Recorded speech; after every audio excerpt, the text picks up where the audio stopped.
नमस्कार, मेरा नाम है मृत्युंजय और आप देख रहे हैं अमर उजाला। अपराध लोग दुनिया की या देश की एक वो दुनिया जिसका सच हम आपके सामने लेकर आते हैं। हमारे साथ वरुण कुमार जी मौजूद हैं और आज हम जिस घटना की, जिस वारदात की बात करने वाले हैं, वो वारदात बहुत हैरान, परेशान, हताश, निराश करने वाली है। क्योंकि दोस्ती का एक ऐसा रिश्ता जिसे ये कहा जाता है जो खून से नहीं बंधा है लेकिन बहुत गहरा रिश्ता होता है, संबंधों से बंधा होता है, इमोशन से बंधा होता है। क्या कोई दोस्त अपने दोस्त की इतनी बेरहमी से जान ले सकता है? और वो भी वजह बहुत हैरान करने वाली है। वरुण, क्या मामला है, कहाँ का मामला है और वजह क्या है? जी मृत्युंजय, देखिए ये जो मामला है ये चित्रकूट का मामला है। जी, यूपी में चित्रकूट एक जगह है, बहुत प्रसिद्ध है। कहते हैं कि भगवान श्री राम ने यहाँ स्वयं निवास किया था। सोचिए, जिस जगह पर भगवान के कदम साक्षात पड़े, उस जगह से आज एक ऐसी खबर सामने आई है, बहुत ज़्यादा चौंकाने वाली खबर है। हम अमूमन क्राइम की खबरें रोज़ाना डिस्कस करते हैं, रोज़ाना क्राइम से जुड़ी खबरें बनाते हैं, लेकिन यदा कदा ही ऐसा होता है कि कोई खबर हमारे सामने उस तरह की आती है कि हम खुद थोड़ा हैरान हो जाते हैं। अरे ये क्या हो गया, ये क्या हो गया। मतलब आप देखें कि एक दिन में जब आप 10, 20, 50 खबरें क्राइम की देख रहे होते हैं, अचानक उसमें से 2, 4, 1-2 खबरें ही ऐसी होती हैं कि जो आपको थोड़ा सा रोक लेती हैं कि ये पहली बार सुना है, ये कुछ नया है, यहाँ कुछ ऐसा है जिसने मुझे ही चौंका दिया है। ऐसा इससे पहले सुनने को नहीं मिला। एक ऐसा ही मामला है जो वाकई जब खुला तो पुलिस भी थोड़ा चौंक गई। एक गाड़ी मिलती है, जली हुई कार मिलती है और कार के अंदर एक लाश मिलती है। एक परिवार वहां पहुंचता है, परिवार क्लेम करता है कार हमारी, आदमी हमारा जल के मर गया। पोस्टमार्टम होता है, पोस्टमार्टम के बाद बॉडी सौंप दी जाती है जो क्लेम कर रहे हैं उन लोगों को। परिवार के लोग उसका दाह संस्कार कर देते हैं, अस्थि विसर्जन कर देते हैं, 13 दिन का शोक मना रहे होते हैं। अब इस सब के बीच ये पता चलता है कि जो शख्स मरा हुआ है ये मरा ही नहीं है, ये तो जिंदा है। अच्छा, हाँ। अब अगर ये शख्स जिंदा है तो वो कौन था जिसकी लाश मिली? वो कौन था जिसका दाह संस्कार हुआ, जिसके लिए परिवार मातम कर रहा है? वो कौन था? अब कहानी जब पुलिस खोलना शुरू करती है तो कहते हैं कि कानून के हाथ जो है बड़े लंबे होते हैं, कानून जो है कहीं से भी अपराधी को खोज कर निकाल लेता है। तब हमें यह पता चलता है कि ये जो पूरी कहानी है, इसका जो सूत्रधार है वो वही शख्स है जो जिंदा है। अच्छा। और वो शख्स अकेला नहीं है, उस शख्स के साथ उसकी राजदार है, उसकी पत्नी उस केस में पूरी तरह इन्वॉल्व है। और न केवल इन्वॉल्व है मृत्युंजय, बल्कि वो अपने पति को उकसाती भी है ऐसा करने के लिए, अपराध करने के लिए। अपराध मतलब आप समझिए कि एक शख्स है, मैं थोड़ा बहुत ज्यादा सस्पेंस क्रिएट नहीं करता, मैं कहानी को शुरुआत से बता देता हूं ताकि हमारे दर्शक इस कहानी को समझ जाएं। एक शख्स है जिसका जो नाम है, उसका नाम है सुनील सिंह पटेल और इसकी पत्नी है हेमा सिंह। ये जो शख्स है ये पढ़ा लिखा है, MBA किया हुआ है, इसके पास घर परिवार से मजबूत है, रुपया पैसा है। अब रुपया पैसा कितना ही हो इंसान के पास, लेकिन अगर आपकी आदतें गलत हैं तो पैसा बचता नहीं है। तब ये जो शख्स है ये शराब पीने का आदी है और भी तमाम इसके महंगे खर्च हैं। अब ये अपना जो खर्च है, अपनी पत्नी का जो खर्च है, अपने बच्चों का जो खर्च है, वो अपनी पुरानी जो पैतृक संपत्ति है उसमें से चला रहा है, नौकरी नहीं कर रहा है, उसको बेच बेच के। अब धीरे धीरे जो पुरानी संपत्ति है वो खत्म होती जा रही है। अब पुरानी संपत्ति खत्म हो रही है, ये लोग धीरे धीरे गरीब हो रहे हैं। अब यहाँ आदमी क्या करे? आय का कोई स्रोत है नहीं, आय का खर्चे तमाम है। फिर ये लोन लेते हैं। अच्छा। अब जब इन्होंने लोन लिया ब्यूटी पार्लर के लिए, 45 लाख का कर्ज लिया इन्होंने, लोन लेकर हार्वेस्टर खरीदा और इसको चुकाने के लिए खुद का 2 करोड़ का बीमा करा लिया, टर्म इंश्योरेंस। अब जब 2 करोड़ का इन्होंने बीमा कराया, शुरुआत होती नजर आ रही है। ब्यूटी पार्लर की 3 किश्त दी, हार्वेस्टर की 1 किश्त दी, बाकी किश्त दें कहां से, पैसा तो है ही नहीं। अब इन्होंने यूट्यूब देखना शुरू किया। यूट्यूब, इंटरनेट पर इन्होंने इस तरह की घटनाएं देखी, क्राइम देखे। क्या हो अगर बीमा जिसके नाम पर है वो शख्स मर जाए, क्या हो, बैंक की क्या प्रोसेस है, क्या बैंक पूरा पैसा देता है, पूरा पैसा देता है तो कितने दिन में देता है, अगर वो पैसा 2 करोड़ रुपया हमें मिल गया तो हम क्या क्या कर सकते हैं, हम अपना पूरा कर्ज तो चुका ही देंगे, साथ में हम एक आराम से जीवन जी पाएंगे।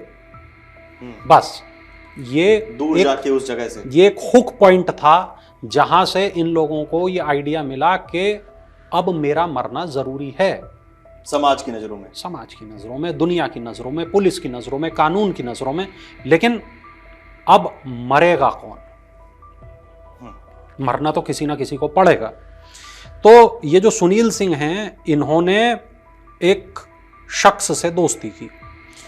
अब इन्होंने जब उस शख्स के साथ दोस्ती की तो उन्होंने दोस्ती के कई पैमाने देखे कि उसकी लंबाई कितनी हो, उसकी चौड़ाई कितनी हो, उसका वजन कितना हो, उसका रंग कैसा हो, अपने समकक्ष। हाँ, ताकि जब लाश मिले पुलिस को तब ये एक अनुमान हो कि ये सुनील की ही लाश है। अब इनको एक शख्स मिला, उसका नाम था विनय चौहान। 28 जून की रात थी, शराब पीने का वो जगह थी कि जहाँ पर शराब पी जाती है। विनय चौहान इनको मिलता है 28 जून को। इससे इन्होंने दोस्ती कर ली। सुनील ने, अरे आओ यार मैं पिलाता हूँ, विजय से, हाँ, दोनों साथ में, हाँ, मैं प्याले बन गए। हाँ, विनय चौहान।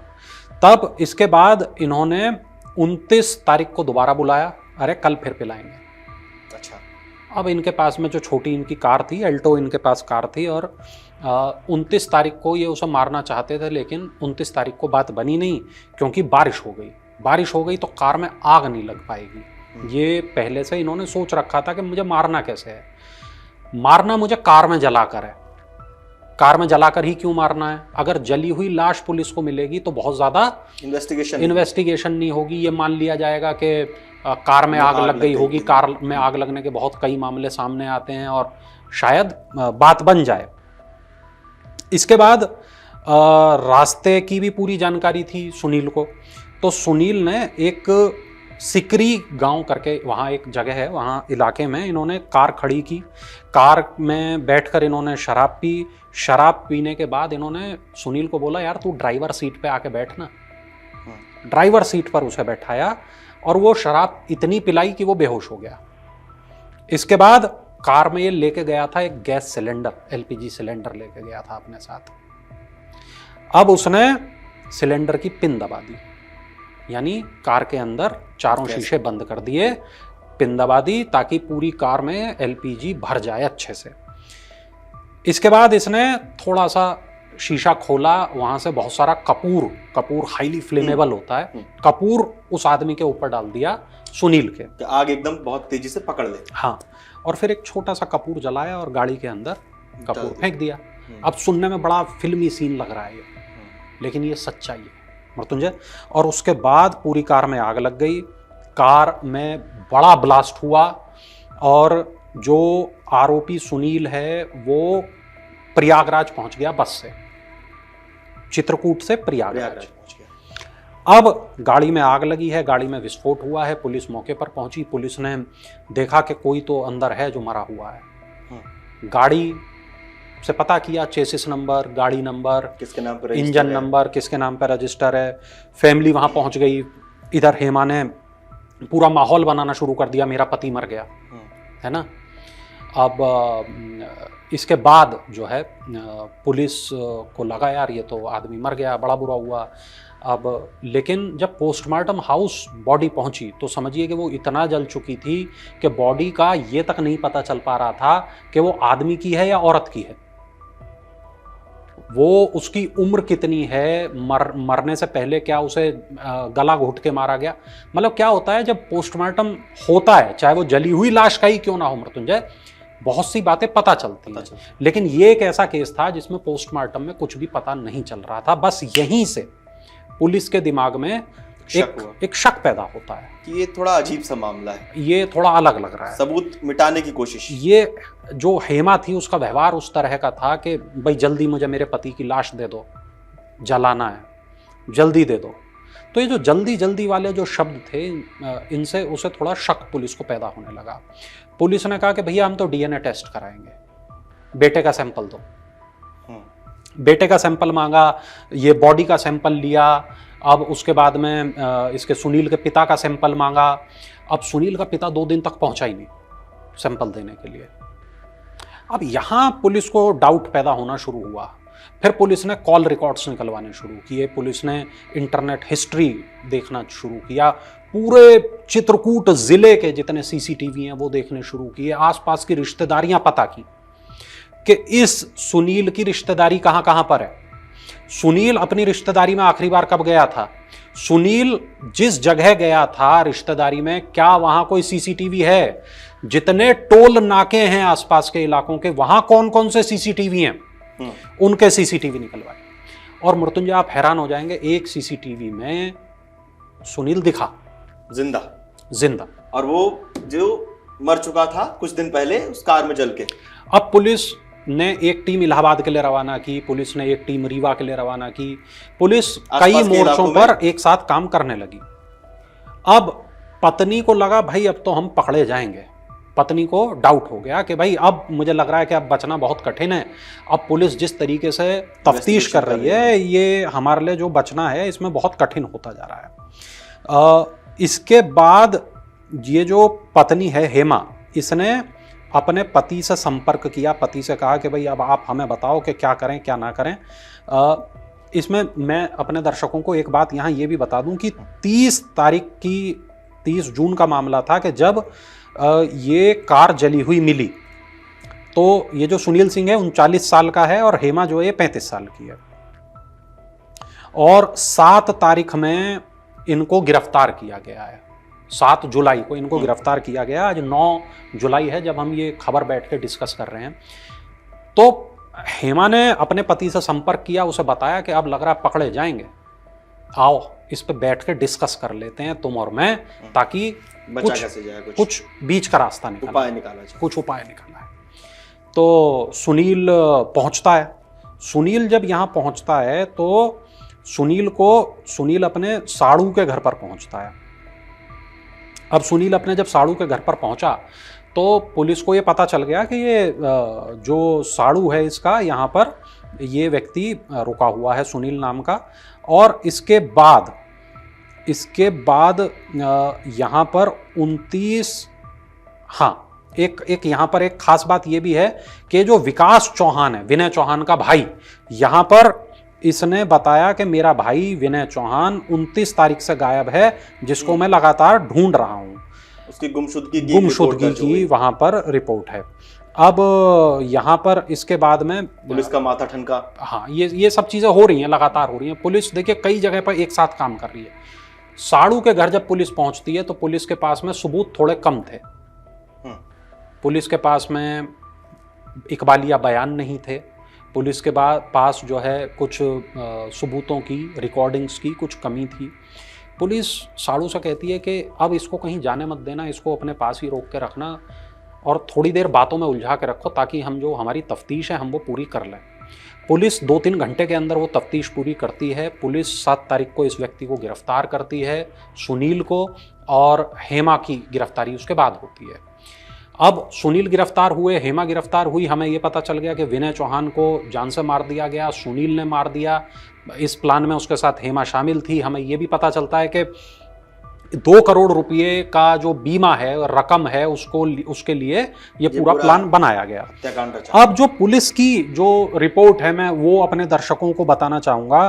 पुलिस की रिपोर्ट ये कहती है कि अपनी पत्नी से योजना बनाने के मुताबिक मेरी पत्नी द्वारा मेरे ही गाड़ी में अकेले रहने और मेरे मरने की बात पूछताछ में प्रचारित की गई। क्योंकि मेरी पत्नी मेरे बताने के अनुसार पूरी योजना में शामिल थी, उसने सबको वही बात बताई। उसने ये भी बताया कि मेरा पति सुनील मर गया, इस संबंध में जब तथाकथित मृतक सुनील की पत्नी हेमा से पूरे घटनाक्रम के बारे में पूछा तो उसने कहा मेरे पति कर्ज में डूबे हुए थे और उनकी ये जो शातिर योजना थी इसमें मैं पूरी तरीके से शामिल रही हूं। मेरे पति ने जो कुछ भी किया है उनके स्वार्थवश उनकी बातों में आकर मैं उनका सहयोग करती रही और आज सुनील को पकड़ लिया गया है और मतलब मेरी इसमें पूरी तरीके से संलिप्तता है। अब जो बयान था, बयान के बाद पुलिस ने क्या काम किया कि पुलिस को ये सब चीज़ें पता चल गई। पुलिस को ये भी पता चल गया कि सुनील सिंह, इनका जो उम्र 39 साल है, हेमा 35 साल की हैं और इनको 7 तारीख में रात में 11:40 पर इनको गिरफ्तार किया गया। पुलिस की जो टीम थी इसमें एक तो एसओजी और सर्विलांस की टीम थी और दूसरी चीज़ जो है जो पुलिस की दूसरी टीम थी जिसने एक्शन किया, एक वो टीम थी, ये थाना राजापुर की टीम थी। इसमें करीब 6 लोग शामिल थे। तो इन सब लोगों को 10,000 रुपये का इनाम भी मिला है। बात ये नहीं है मृत्युंजय के इनाम मिला, बात ये नहीं है कि केस सुलझा लिया गया, बात ये नहीं है कि एक ऐसा केस हुआ। बात महत्वपूर्ण ये है कि आप जिस शख्स के साथ आपने बैठ के शराब पी, जिस शख्स को आपने अपना दोस्त कहा, जिस शख्स ने आपके ऊपर भरोसा किया, आपकी एल्टो कार के अंदर बैठा, आपने उसको जान से मार दिया। वो भी क्यों मार दिया? आपको पैसे की ज़रूरत थी, आप पढ़े लिखे थे, आप MBA कर रखे थे, मगर आपने नौकरी का रास्ता नहीं चुना, आपने मेहनत का रास्ता नहीं चुना, आपने रास्ता चुना आसान पैसे का, ब्लड मनी आपने चुनी, आपने अपराध का रास्ता चुना। और अपराध का रास्ता जो कोई चुनता है उसके लिए एक ही रास्ता बचता है, जेल की सलाखें। तो वो गए जेल की सलाखों के पीछे।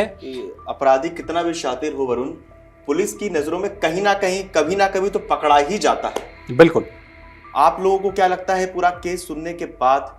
हमें कमेंट करके जरूर बताएं। और समाज का ये जो काला सच है, जैसा वरुण ने कहा कि मेहनत का रास्ता चुनना भले थोड़ा संघर्षपूर्ण रहे, लेकिन हाँ, एक ना एक दिन सफलता जरूर मिलती है। और शॉर्टकट, ब्लैक मनी, अपराध, ये रास्ते चुनने में जो इसका अंजाम है वो सलाखों के पीछे ही होता है। क्या कहना है आपका इस पूरे हत्याकांड पर? हमें कमेंट करके जरूर बताएं। और देश और दुनिया की तमाम बड़ी खबरें जानने के लिए देखते रहिए अमर उजाला। अगर आप ये वीडियो YouTube पर देख रहे हैं तो हमारे चैनल को सब्सक्राइब करें और बेल आइकन को दबाना ना भूलें। अगर आप Facebook पर ये वीडियो देख रहे हैं तो हमारे पेज को लाइक करें।